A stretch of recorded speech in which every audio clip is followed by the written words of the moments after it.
The leather chair in the Zhang Global Industries boardroom still smelled new.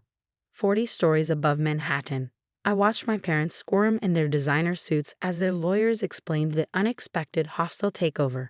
Mom's Hermes scarf couldn't hide her trembling hands. Dad's Mont Blanc pen tapped an anxious rhythm on the mahogany table.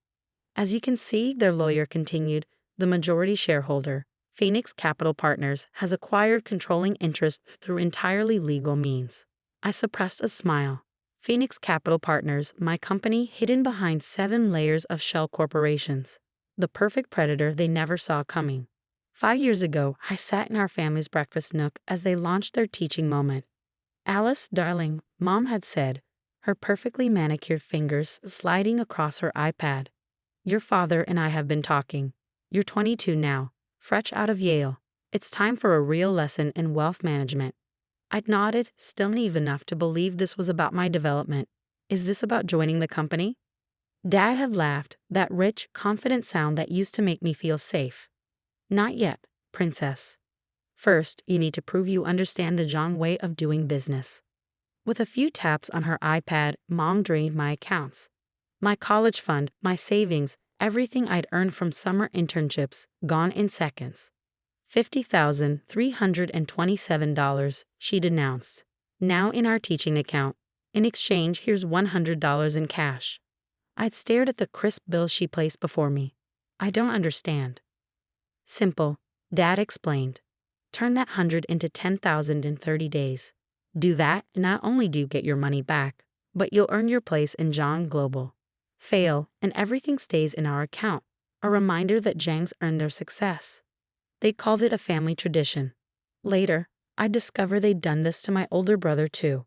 He failed, broken under the pressure, and now lived in a small apartment in Queens, working middle management at a tech startup. They'd erased him from family photos, from conversations, from their pristine narrative of success. This is insane. I protested. That's my money, my future. No, Alice. Mom's voice had turned steel cold. That's the problem with your generation. Nothing is yours until you prove you deserve it. Your great-grandfather built this company from nothing in Hong Kong. Your father turned it into a global empire. What have you done except coast on our name? Now watching them read through the takeover documents, I remembered how that moment had changed everything, how their lesson taught me something far more valuable than they'd intended. The terms are non-negotiable, their lawyer continued. Phoenix Capital Partners will assume control of all major operations. Current management will be restructured. Dad's face turned purple. This is impossible. We've checked every major investment firm. Who was behind Phoenix? I straightened my channel suit, bought with profits from my first successful venture, not family money, and finally spoke. Perhaps I can shed some light on that. The room fell silent. My parents turned to me, their trusted daughter, their perfect hair, who'd supposedly been running their European operations for the past 3 years. Alice? Mom's voice wavered. What are you doing in this meeting? I stood smoothing my skirt. Would you like to hear a story about turning $100 into 10,000? It's a family tradition after all. The blood drained from their faces as understanding began to dawn. That $100 you gave me, I used it to buy a burner phone and a cheap suit from Goodwill. Spent 2 weeks in Queens, visiting every Chinese restaurant in the borough. Found 30 family-owned businesses struggling under bad loans from Zhang Financial Services. Dad's hand crushed his Mont Blanc. 5 years ago, he laughed at my failure to meet their challenge, never wondering where I disappeared to after that breakfast meeting. Those restaurant owners, they remembered great-grandfather Zhang. Remembered how he built his fortune helping immigrants before the company went corporate. They were happy to sign over their voting rights to a proxy who promised to fight predatory lending practices. I clicked a remote, and the boardroom screen lit up with documents, hundreds of them, showing how Zhang Global had quietly squeezed immigrant businesses for decades. That was just the beginning. I continued. Every failed business owner, every foreclosed property, every bankrupted dreamer you stepped on to build this empire. I found them, united them, created a voting bloc right under your noses. Impossible, Dad whispered. We would have seen. You saw exactly what I wanted you to see. The perfect daughter, running European operations, attending charity galas, dating appropriate men. Meanwhile, Phoenix Capital Partners grew in the shadows, acquiring debt, gathering proxies, positioning for this exact moment. Mom's hands shook as she reached for her water glass. All this because of a family lesson. No, Mother. All this because you taught me the true John way of doing business. No mercy, no sentiment, only results. I smiled, echoing her words from 5 years ago. Nothing is yours until you prove you deserve it. The lawyers shifted uncomfortably as I walked around the table, my Louboutins clicking on marble. You wanted me to turn $100 into $10,000. I turned it into a weapon that's dismantling your billion-dollar empire. Legal, documented, and completely irrevocable. You'll destroy your own inheritance, Dad growled. No, Father.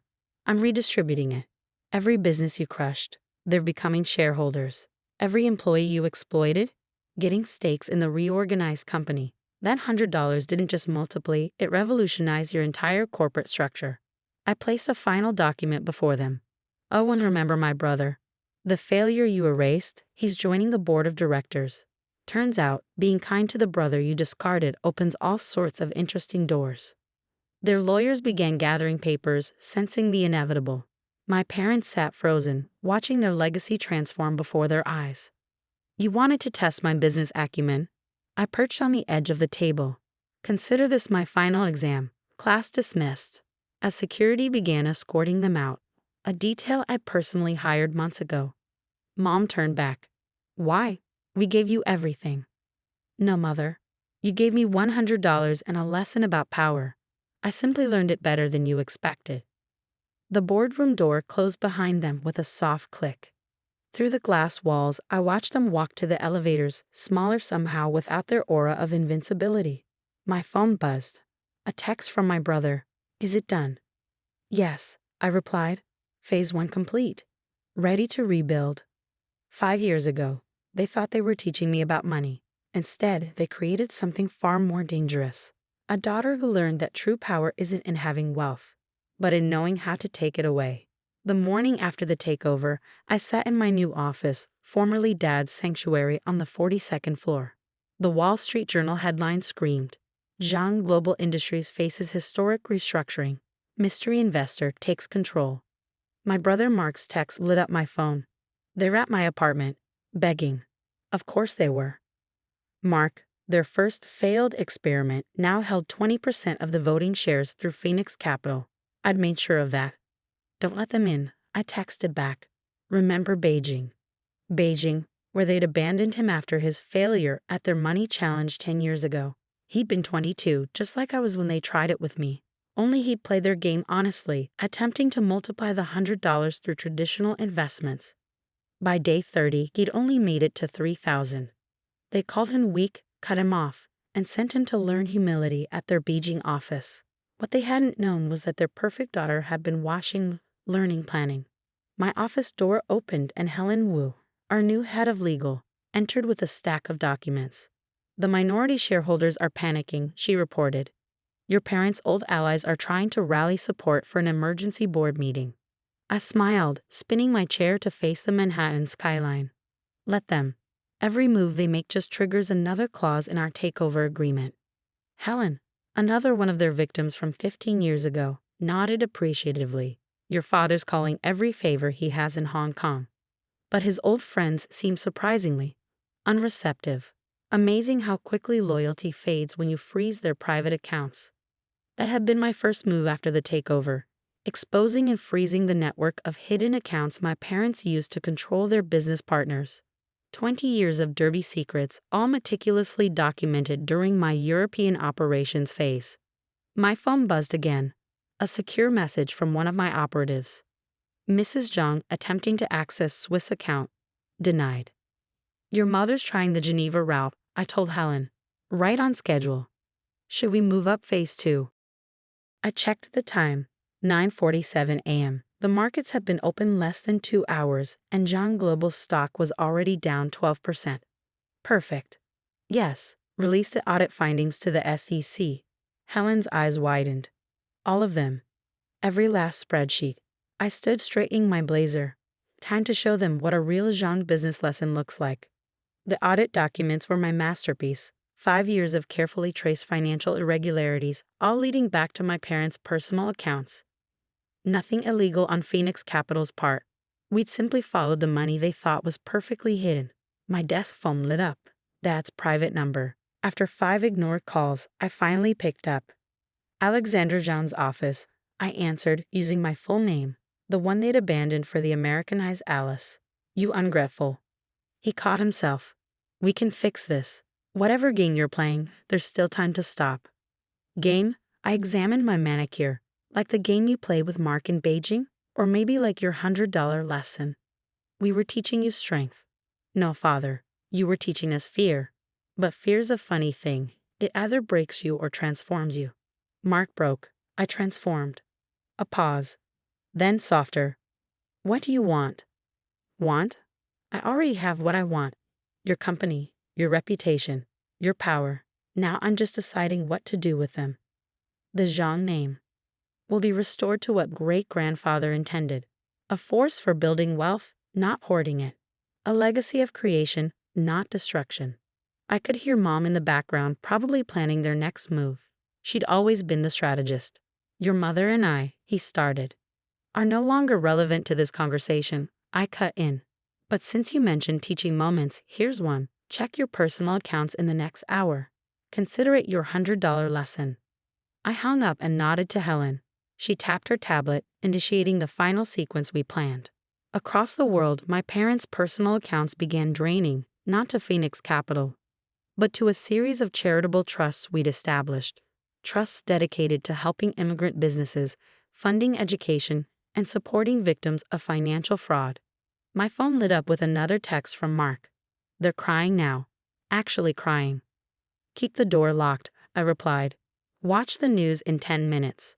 Right on cue, the financial networks exploded with breaking news. Zhang Global Industries announcing a complete corporate restructuring. Employee stock ownership programs. Microlending initiatives. Community reinvestment funds. Everything our great-grandfather had dreamed of before my parents twisted his vision. Helen returned with more updates. The SEC has opened a formal investigation into the old board. Your parents' passports have been flagged. And the restaurant owners. The first round of reparation payments is processing now. Mr. Chen from Queens is already calling you the true Zhang. I smiled, remembering the tiny restaurant where this all began. Mr. Chen had been the first to believe in my plan. The first to sign over his voting rights to Phoenix Capital. Your parents are trending on Twitter, Helen added, almost gleefully. Someone leaked photos of their properties in the Hamptons, Aspen, and Singapore. Those leaks have been carefully timed, designed to show exactly what they'd done with the money they stole from others, including their own children's trust funds. My office door burst open. Mom stood there, somehow having gotten past security, her channel suit wrinkled for the first time in my memory. You think you've won, she hissed. You think this makes you strong. I didn't rise from my desk. No, Mother. Strength isn't about winning. It's about rebuilding what you destroyed. We built an empire. On broken dreams and stolen futures. But don't worry, I saved something for you. I slid an envelope across the desk. Inside was a single $100 bill. Your challenge, I said softly. Turn it into 10,000 in 30 days. Prove you deserve to keep the Zhang name. Her face contorted as she recognized her own words thrown back at her. Security will show you out, I continued. Oh, and Mother, count carefully. Sometimes hundreds aren't what they seem. As security led her away, I turned back to the window, watching the city below. Somewhere down there, dozens of families were receiving notifications about their new shares in Zhang Global.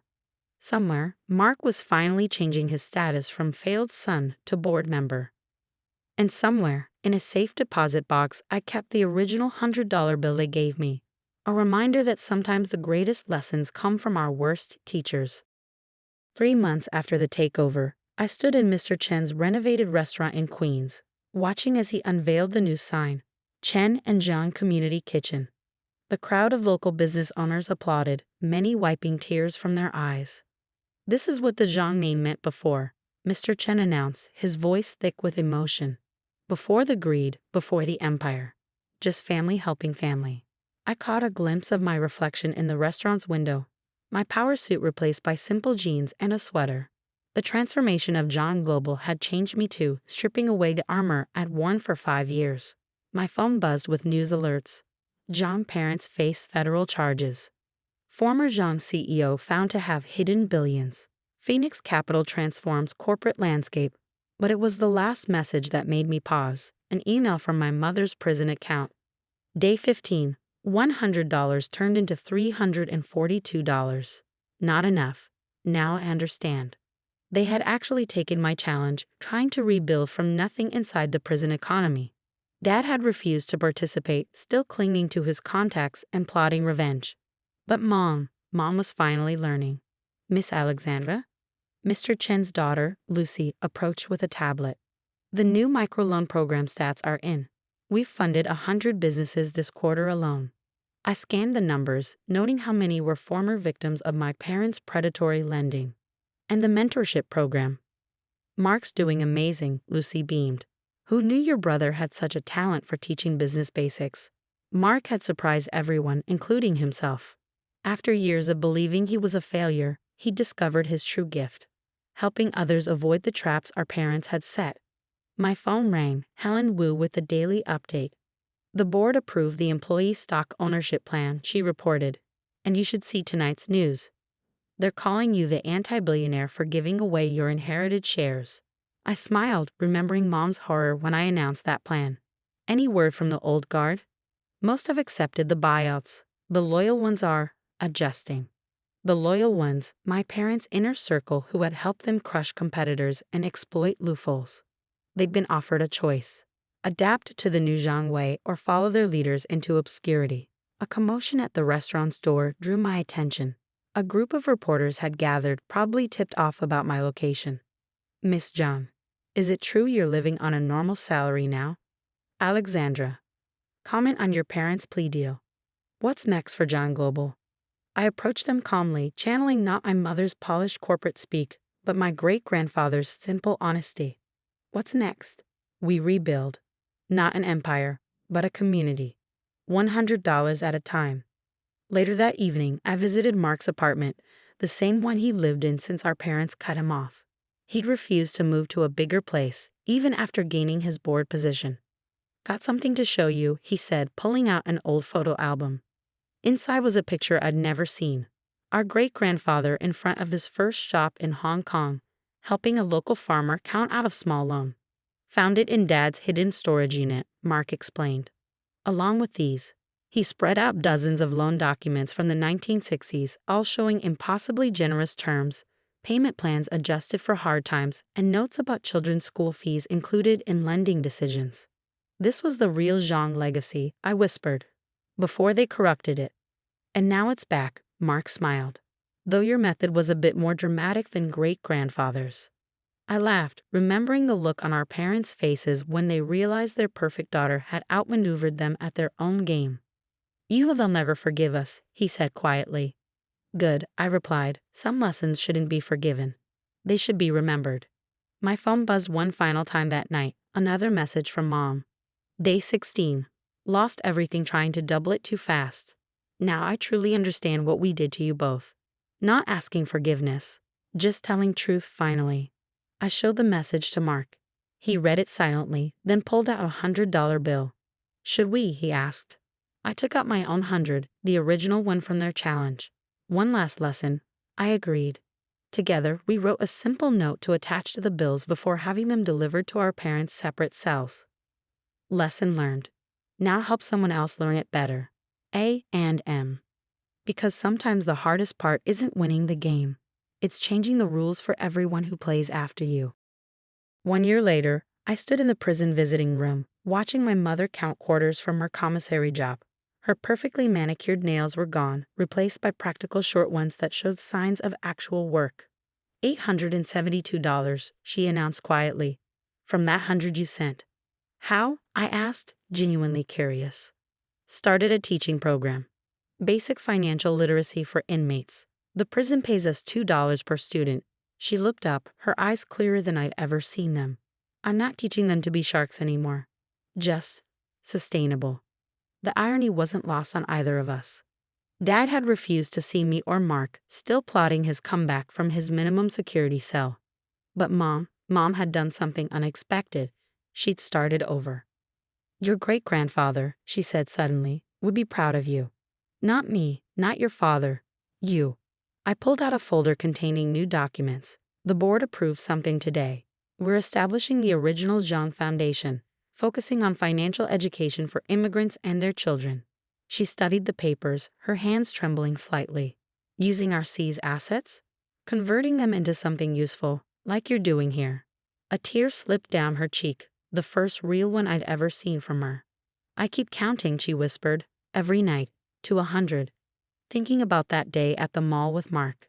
The day with you. All the people we. Keep counting, I said, standing to leave. But this time, count what you build, not what you take. Outside the prison, Mark was waiting in his still modest car. How'd it go? She's learning. Actually learning. Unlike Dad. Unlike Dad. We drove to the newly renamed Jean Community Center in Queens, formerly one of our parents' luxury developments, now converted into affordable housing and business incubator spaces. Mr. Chen was there, teaching a class on restaurant management to new immigrants. His daughter Lucy, now our head of community programs, was helping a young woman fill out microloan papers. Your parents' old office is finally cleared out, Lucy reported. What should we do with the space? I looked at Mark, who smiled. Together, we walked to the massive corner office where our parents had once plotted their empire. The view of Queens was different from their Manhattan vista, more real, more alive. Make it a classroom, I decided. Call it the $100 room. Still teaching their lesson, Mark observed. Just differently. The best revenge isn't getting even, I replied. It's getting better. My phone buzzed with the day's financial report. Zhang Global's new model was showing stable growth. Smaller profits, but sustainable ones. Employee satisfaction at record highs. Community impact metrics exceeding all targets. Oh, and this came for you, Mark said, handing me an envelope. Inside was a $100 bill and a note in Mom's new, less elegant handwriting. Asterisk asterisk I finally understand a lesson. Not about money. About worth. About choices. About counting what matters. When you visit next month, I'll show you what I built with this. Not an empire. Just a small light in a dark place. Maybe that's what wealth really means. Still counting, Mom asterisk asterisk. I pinned the note to the classroom wall. The first lesson in our new curriculum. Below it, I added our own message. Welcome to the $100 room. Here we count what we create, not what we take.